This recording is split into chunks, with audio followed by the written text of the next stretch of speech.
La nouvelle équipe de la CENI, dont sa série de rencontres des structures qui la composent, a été reçue aujourd'hui par deux d'entre elles, l'Alliance des partis de la majorité présidentielle et le Conseil national des organisations de la société civile, qui ont fait connaître leurs attentes de la mission des membres de la CENI, à suivre dans ce journal. Les activistes des réseaux sociaux sont sujets d'un reportage dans ce journal. L'impact de leur publication en pleine crise sécuritaire au Burkina est dénoncé par les autorités. Mais parmi eux-mêmes, les activistes, vous entendrez différents points de vue sur leur rôle. Un reportage de Sanata Serré à suivre dans un instant. Et puis, Coupe du Monde Qatar 2022, la liste des étalons convoqués pour la première et la deuxième journée des éliminatoires a été dévoilée. Des absences et des retours à constater. Le premier match donc des étalons se joue le 2 septembre prochain contre le MENA du Niger, à suivre donc en fin de journal. Bonsoir à tous et bienvenue dans cette édition. Les restrictions de déplacement liées au Covid-19 deviennent trop pesantes pour des Burkinabés. Il s'agit précisément de la fermeture des frontières terrestres du pays qui dure depuis près d'une année donc et demie. Des organisations de la société civile, dont l'Alliance pour la défense de la patrie ADP, ont adressé une lettre au président du Faso expliquant l'urgente nécessité de rouvrir les frontières en concertation avec les pays voisins. L'ADP, face à la presse ce matin, a aussi fait cas de la situation sécuritaire compte rendu avec Abdoulaye Migné. Depuis maintenant 16 mois, les frontières terrestres du Burkina Faso sont fermées avec les pays voisins. Une situation qui préoccupe l'Alliance pour la défense de la patrie ADP, qui au cours de cette sortie médiatique affirme avoir adressé une lettre ouverte au président du Faso. Si ces derniers jours, cette question semble être moins évoquée, l'ADP estime que la situation est alarmante. Elle impacte négativement l'économie, d'où la prise de mesures urgentes pour permettre les échanges avec les différents pays voisins. Dans une clandestinité qui serait encouragée par des passeurs et des forces de l'ordre, les populations continuent de faire l'aller-retour de nos frontières au péril de leur vie. Il s'avère nécessaire une concertation avec vos pairs des pays voisins d'ouvrir les frontières terrestres assorties de la présentation d'un résultat négatif au test Covid-19, comme il est le cas depuis plusieurs mois avec les voyageurs empruntant l'avion. Autre question évoquée au cours de cette rencontre avec la presse, la situation sécuritaire. Les récentes attaques qui ont fait plusieurs morts montrent que la situation est loin d'être maîtrisée. L'ADP propose donc l'unité des Burkinabés et une bonne collaboration avec les forces de défense et de sécurité. Le niveau d'alerte inquiétant atteint la stabilité du pays et l'existence même du Burkina Faso nous oblige à surpasser nos douleurs pour créer l'unité sacrée autour du chef suprême des armées, le président du Faso, et des FDS, les forces de défense et de sécurité. Il est indéniable d'avoir à l'esprit que c'est parce que le Burkina Faso existe encore comme une entité souveraine que le jeu démocratique, politique et social est toujours possible. L'unité de cœur et d'action sont primordiales dans le cadre de la lutte contre le terrorisme pour parvenir à une victoire perceptible et durable. L'ADP, organisation de la société civile, salue la décision prise entre la Côte d'Ivoire et le Burkina Faso lors du dernier traité d'amitié et de coopération de mettre en place un comité conjoint en vue d'examiner la réouverture des frontières. Elle souhaite que les concertations s'étendent aussi aux autres pays voisins. Images de scènes d'attaque terroristes, divulgation de positions des forces de défense et de sécurité, toutes ces informations, souvent publiées sur les réseaux sociaux par des activistes, brouillent la communication du gouvernement selon les autorités qui dénoncent une intoxication, notamment du fait que certaines informations publiées se révèlent injustes. Mais en plus de cela, certains activistes, contrairement à d'autres, pensent que leur rôle n'est pas de partager systématiquement avec la population toute information dont ils disposent au risque de créer la psychose. Au-delà de tout cela aussi, les autorités sont indexées et puis la question de la source d'information des activistes se pose. Reportage avec Sanata Serré. Sur les réseaux sociaux Facebook, Twitter ou WhatsApp, impossible de naviguer une dizaine de minutes sans tomber sur des informations relatives à la situation sécuritaire au Burkina Faso. Le ministre de la Sécurité, lors d'une session de formation sur la cybercriminalité au profit des journalistes, a partagé son indignation relativement à la récurrence et à la persistance des fausses informations publiées. Dans sa déclaration, Maxime Koné pointe du doigt une forme d'intoxication qui, selon lui, tend à prendre le dessus sur la communication officielle, sémant d'ailleurs la psychose. Selon l'activiste Emmanuel Tapsoba, qui est du même avis, certaines formes de communication sur les réseaux sociaux pourraient constituer un grand danger pour la sécurité du pays. Le rôle de certains cyberactivistes, soutient-il, est de semer la psychose au sein des forces de défense et de sécurité, ainsi que des populations. Nous ne devons pas à tout prix publier les informations qui compromettent un peu notre sécurité. Voilà, nous voyons de nos jours des fake news qui pullulent du jour au lendemain, des gens qui donnent la position de nos FDS, souvent qui publient même souvent les victimes blessés ou morts. Et moi, je trouve que ça ne relève pas d'un activiste. Cette opinion ne fait pas l'unanimité au sein des cyberactivistes. Il y en a qui pensent être ainsi dans leur rôle de veille citoyen. Pour Mahamadi Ouedraogo, connu sous le profil Amadi de Gungay, le plus important est que les populations soient informées illico presto de ce qui se passe. C'est vrai, il y a des conséquences après, voilà, on dit de ne pas le faire, c'est vrai. Mais n'oublions pas aussi que la plupart du temps, quand les activistes balancent des informations, ils ont toujours presque tous raison. Donc aujourd'hui, dire que les activistes créent la psychose, c'est faux.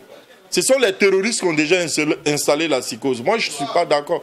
Les terroristes ont déjà installé une psychose et la psychose là, elle est là. Quand on dit qu'il y a eu attaque, par exemple, il y a eu attaque à Gorgadji, ou je ne sais pas moi, à Yirougou, où on dit qu'il y a eu 20 civils tués, 5 militaires décédés, 3 VDP tombés.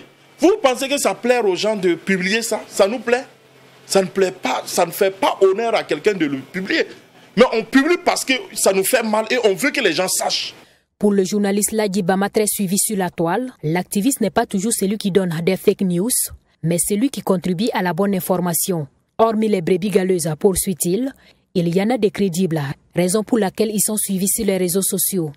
Et même quand on n'est pas journaliste, on doit se donner la peine quand même avant de balancer une information, de la vérifier quand même, ne serait-ce qu'un tout petit peu. On ne peut pas prendre une information et la balancer sur les réseaux sociaux sans prendre la peine de la vérifier. Quand les autorités pensent que les réseaux sociaux contribuent aussi à dérouter ou bien à désinformer les populations, moi je trouve que ça aussi c'est une fuite en avant. Parce que les populations ne sont pas dupes. Si les populations suivent un activiste, c'est parce que cet activiste-là, il est quand même sérieux. Il publie des informations qui sont sérieuses, qui sont à prendre au sérieux, quand on la suit. Je pense qu'elle doit s'en prendre à elle-même, parce qu'elle aussi, elle font dans le fake news aussi. Et l'actualité récente est assez illustrative à ce niveau. Il y a eu pas mal de fausses informations que les autorités elles-mêmes ont distillées. Et du coup aussi, elles sont discréditées. Les populations commencent à douter d'informations qui viennent de l'autorité. Parmi les interrogations majeures, il y a la question de leur source d'information, d'autant plus que celle sécuritaire reste logiquement peu accessible. Quand vous prenez les FDS là, la plupart ce sont des promotions. Vous pensez qu'on a fait l'école, on a fait les bancs avec des soldats. Beaucoup sont de l'armée, beaucoup sont dans l'administration publique, etc. Quand ils sont sur le terrain, quand il y a des trucs qui se passent, mais c'est eux-mêmes qui prennent les renseignements même pour nous renseigner. Donc les sources d'information, c'est exactement, ils font partie des rangs qu'on envoie, les unités qu'on envoie sur le terrain. Même les VDP, vous les prenez. Les VDP, ils ont l'habitude de prendre des images pour les mettre dans les WhatsApp. Et souvent, même quand tu n'es pas dans un groupe et que l'image vient là-bas, toi, tu vois. Et c'est comme ça que les gens ont les informations. L'information peut être vraie. Mais est-ce que publier une information vraie qui va enfreindre la sécurité du pays? Il y a un choix à faire. Et moi, je pense que normalement, nous devons tous ensemble être unis pour dire que oui à l'information. Oui à la vraie information, mais la sécurité de notre pays d'abord. Comment une armée sérieuse peut se laisser induire en erreur par de simples publications d'activistes sur les réseaux sociaux? Ce n'est pas possible.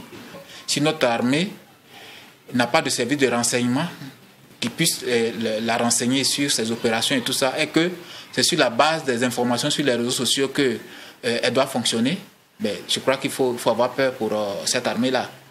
En rappel, le 21 juin 2019, les députés ont adopté un projet de loi modifiant le code pénal.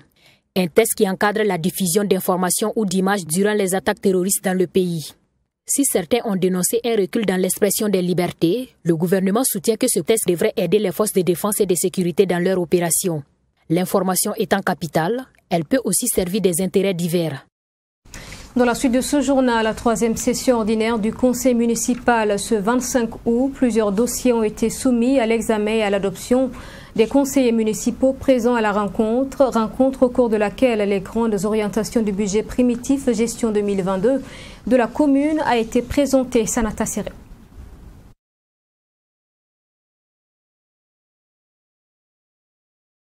Ce sont au total 6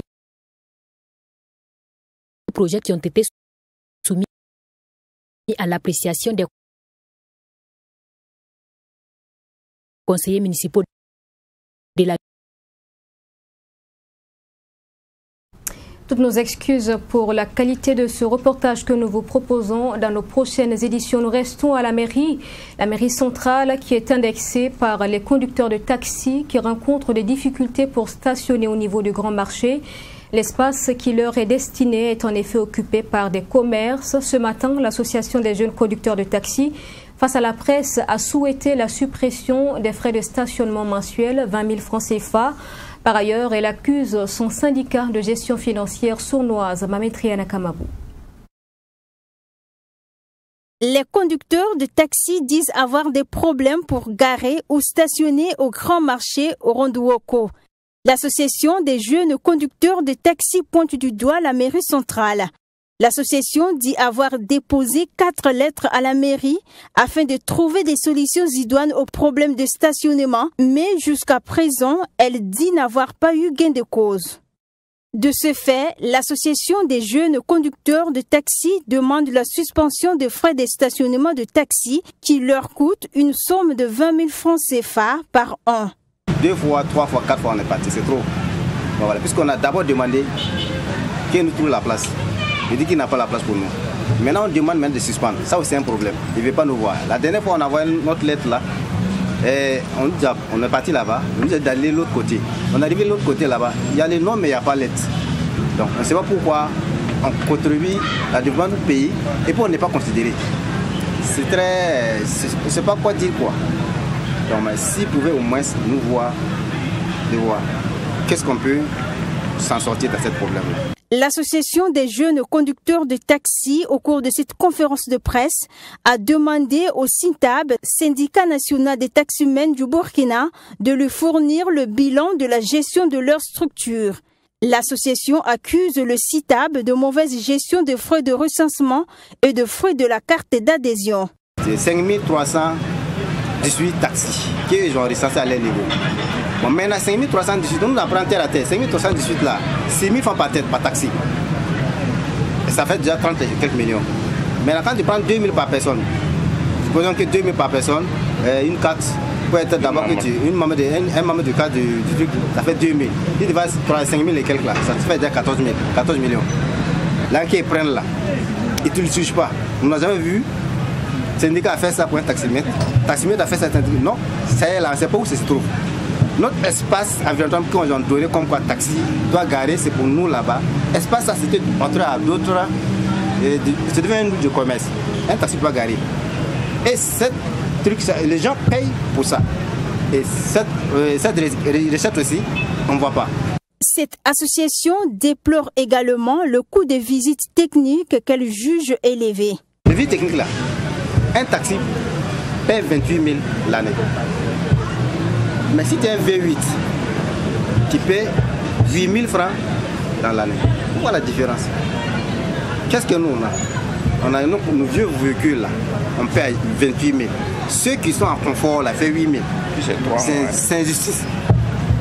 Les membres de l'association attendent une suite favorable au regard de la situation. Mais si rien n'est fait, elle envisage aller en justice pour être mieux éclairée.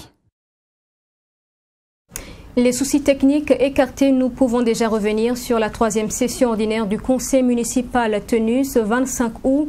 Je vous le disais tout à l'heure, plusieurs dossiers ont été soumis à l'examen et à l'adoption des conseillers municipaux. La rencontre a permis donc de présenter les grandes orientations du budget primitif gestion 2022 de la commune. On en parle avec Sanata Séré.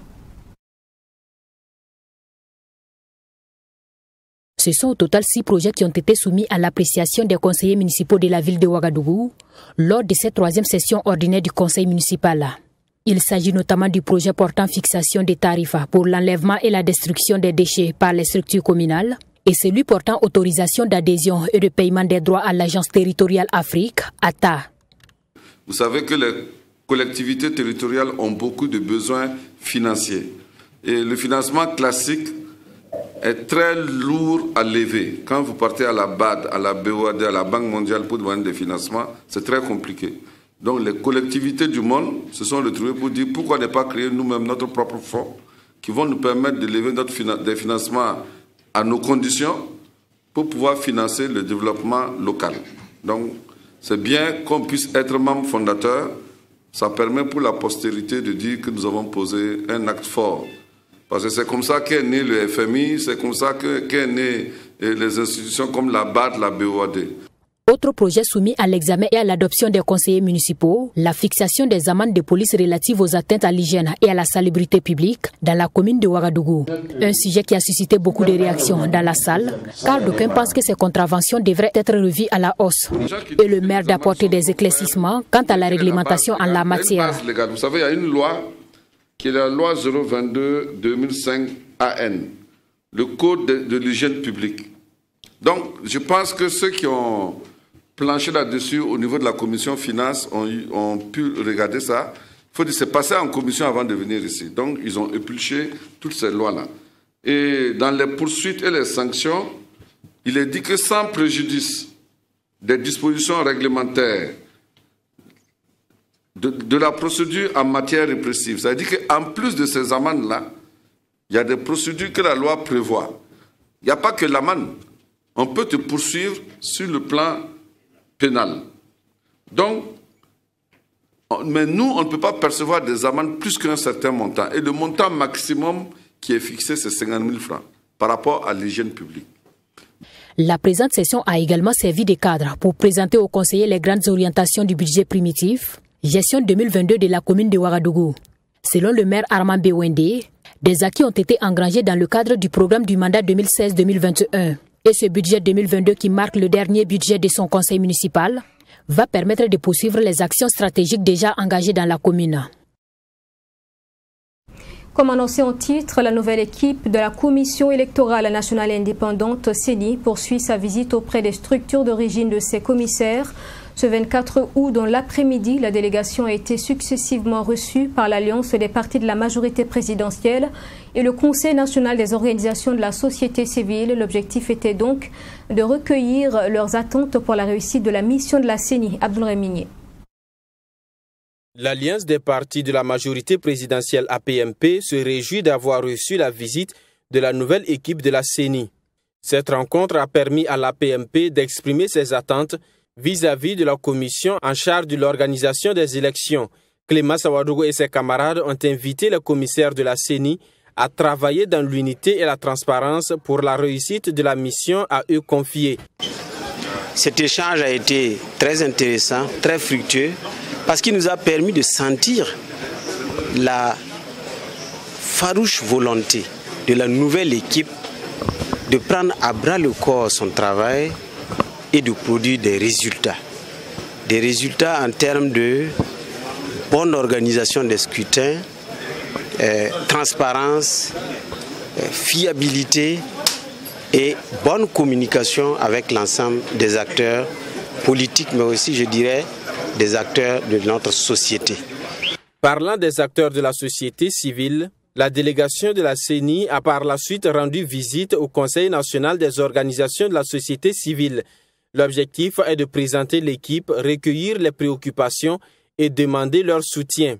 Nous avons souhaité surtout insister que l'équipe de la CENI soit une équipe soudée, une équipe de concertation et de dialogue qui travaille aussi dans la transparence électorale, surtout à nous éviter les écueils, les dysfonctionnements ou des crises post-électorales. Le président de la CENI, Élisée Ouedraogo, dit avoir pris note des attentes des différentes structures visitées et s'engage à les prendre en compte pour relever le défi d'une organisation d'élections réussie. Nous avons écouté ces différentes préoccupations et nous les avons notées. Nous sommes sensibles à tout cela. Ils se sont également ils nous ont dit qu'ils sont disposés également à nous accompagner pour également assumer leur part de responsabilité dans la mise en œuvre de l'ensemble des processus électoraux. Le prochain défi de la CENI est l'organisation des élections municipales en 2022. Dans ce sens, le président de la CENI invite l'ensemble des acteurs à mettre à la disposition de la CENI un cadre juridique confortable dans un bref délai pour le respect des échéances électorales. Première édition des universités démocratiques et populaires. Les activités qui vont durer 72 heures ont été lancées ce matin. Une quarantaine de jeunes y prend part. Elle va bénéficier de plusieurs communications sur la politique, notamment la gouvernance vertueuse, en vue d'un engagement franc dans le domaine. Le concept Université démocratique et populaire a été pensé par le centre de recherche Andal Institute pour la formation donc des jeunes à un engagement politique. On en parle avec Maxime Jeune-Bambara. Ils sont une quarantaine de jeunes à prendre part à cette première édition des universités démocratiques et populaires. Le centre de recherche Andal Institute, en collaboration avec Netherlands Institute, entend à travers cette initiative susciter, accroître et maintenir un engagement politique important de la jeunesse. Les universités démocratiques et populaires se veulent donc un cadre de formation et de partage d'expériences. Université démocratique et populaire parce que nous avons voulu cette école politique, parce que c'est une école politique ouverte à différentes catégories d'acteurs. C'est pour cela qu'au sein des participants, nous avons des personnes issues de partis politiques, des personnes issues de la société civile, mais également des personnes qui ne sont engagées ni dans des partis politiques, ni dans des organisations de la société civile, d'où le caractère justement populaire. Parce que si nous voulons un meilleur engagement de la jeunesse, il faut ratisser large, devrais-je dire. Cette première édition des universités démocratiques et populaires s'étendra sur 3 jours. Ces participants auront droit à 4 communications sur des thématiques différentes à même de susciter leur engagement dans la politique. Les thématiques sont celles qui tournent autour d'une gouvernance vertueuse et d'une démocratie participative. La première session justement a pour thème démocratie participative et gouvernance vertueuse. Et nous avons la chance d'avoir justement des personnes ressources importantes qui vont échanger avec nous sur cette thématique-là, notamment la leçon inaugurale qui inaugure justement cette session qui est prononcée par le professeur Luc Marius Ibriga. J'espère que cette jeune comprend qu'il y a plusieurs étages dans la démocratie et que si on est dans le premier étage, on n'est pas encore là. Il y a plusieurs étages à comprendre. Du côté des participants, l'on réaffirme sa disponibilité et l'on attend beaucoup de cette première édition. On attend que avec ces conférences-là, ça puisse aller de l'avant. Les jeunes puissent avoir un œil bien actif sur les décision de l'Assemblée nationale sur les autorités du pays. Engagement politique des jeunes dans le cadre de la démocratie participative, c'est sous ce thème que se tient cette première édition des universités démocratiques et populaires. 200 à 300 francs CFA pour le service rendu pour le lavage d'une moto. C'est ce que gagne depuis 13 ans Abdoul, un jeune homme que nous avons rencontré. Il explique que son activité est de plus en plus rentable. D'ailleurs, elle attire beaucoup d'autres jeunes, dont certains qui en font une activité de vacances. Le jeune Abdoul rend propre une quarantaine de motos par jour. Une aide du gouvernement est la bienvenue selon lui. Nelly Tapsoba l'a rencontré. Nous ne sommes pas devant un parking, nous sommes plutôt dans une entreprise de lavage de motos. Abdoul, ce jeune entrepreneur, est spécialisé dans le lavage de motos. Dans son entreprise, le prix du lavage d'une moto varie entre 200 et 300 francs CFA. Situé au quartier Amdalaï, il dit exercer cette activité depuis 13 ans, chose qui n'a pas été facile à ses débuts. Même si le début a été difficile, Abdoul reconnaît que l'activité génère plus de revenus depuis quelques années. En 2008 qu'on a commencé, vraiment ça n'allait pas, mais quand même au fur et à mesure que les gens rentrent au marché, maintenant on gagne un peu des motos à laver. Fois on peut laver 30 motos et 40 motos comme ça par jour. une moto à 250 francs, deux fois 200 francs. Et d'autres motos aussi, on les lave à 300 francs. Le lavage des motos n'est pas sans difficulté, avoue ce jeune entrepreneur. Il dit souvent être confronté à plusieurs difficultés, notamment les pannes techniques. On rencontre certaines difficultés qui sont les coupures d'eau et les coupures d'électricité. Tout ça, ça fait que souvent, ça joue sur nos marchés. Un peu plus loin, l'on retrouve Wahab Dakisaga, jeune vacancier qui lui également lave les motos, une activité qu'il mène pendant les vacances. Selon lui, cela lui permet de gérer certaines dépenses financières. Lui aussi ne manque pas de relever les difficultés rencontrées dans l'exercice du métier. Ce sont entre autres les blessures et les incompréhensions avec les clients.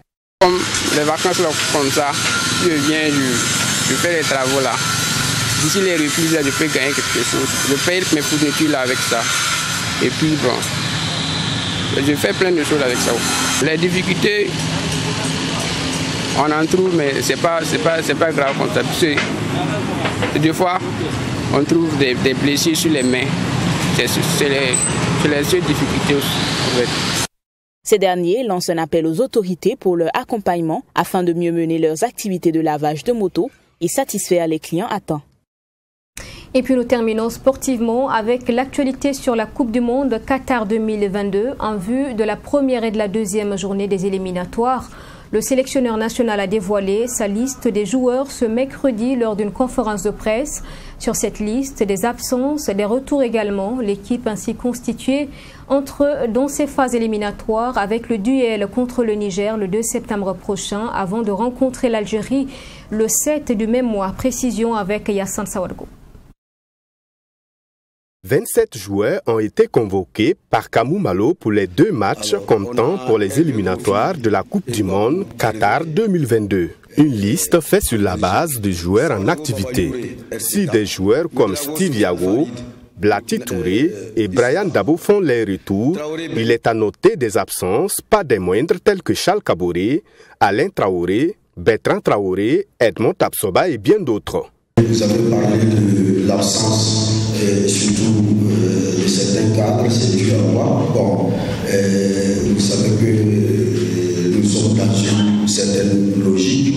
Alors, ces cadres dont vous parlez sont actuellement sans club. Donc, nous avons estimé qu'il était bien de laisser ces cadres-là, en tout cas, s'occuper de la suite de leur carrière et de donner peut-être la chance à d'autres, en tout cas, pour se faire valoir. C'est parce que simplement, je vous le dis honnêtement, parce qu'ils n'ont pas de club, moi, je n'ai pas voulu, en tout cas, amener quelqu'un en sélection qui n'a pas un port d'attache. C'est au Maroc que les étalons du Burkina vont défier le MENA du Niger et les Fennecs d'Algérie pour la première et deuxième journée des éliminatoires de la Coupe du Monde.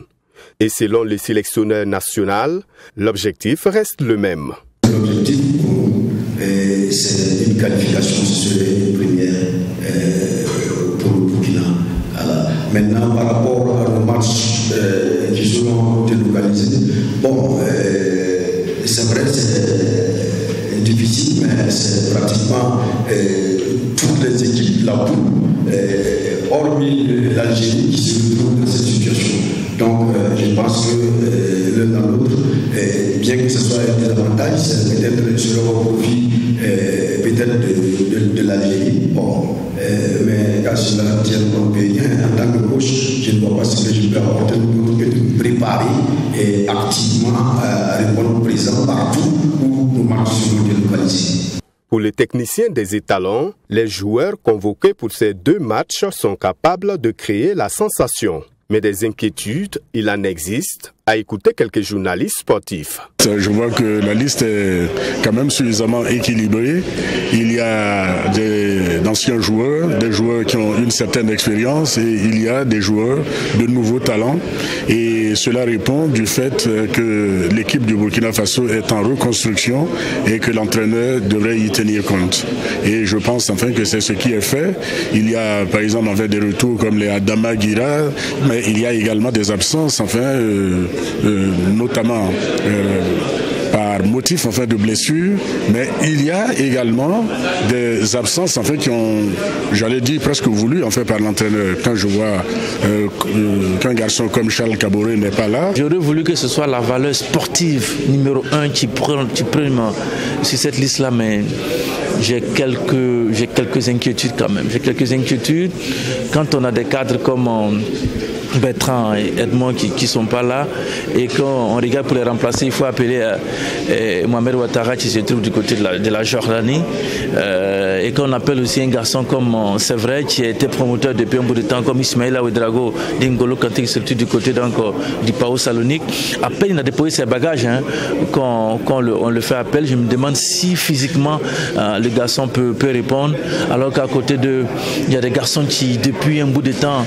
montrent leur régularité dans leur club comme Cédric Badolo qui n'a pas été appelé. Rappelons qu'à ces phases éliminatoires de la Coupe du Monde, le Burkina Faso est logé dans la poule A en compagnie du Niger, de l'Algérie et du Djibouti. Les poulains de Kamou Malo affrontent le Niger le 2 septembre prochain et l'Algérie le 7 du même mois. Et voilà pour l'actualité ce soir. Merci de nous avoir suivis. Je vous souhaite une excellente suite en notre compagnie. Bonsoir et à demain 20h.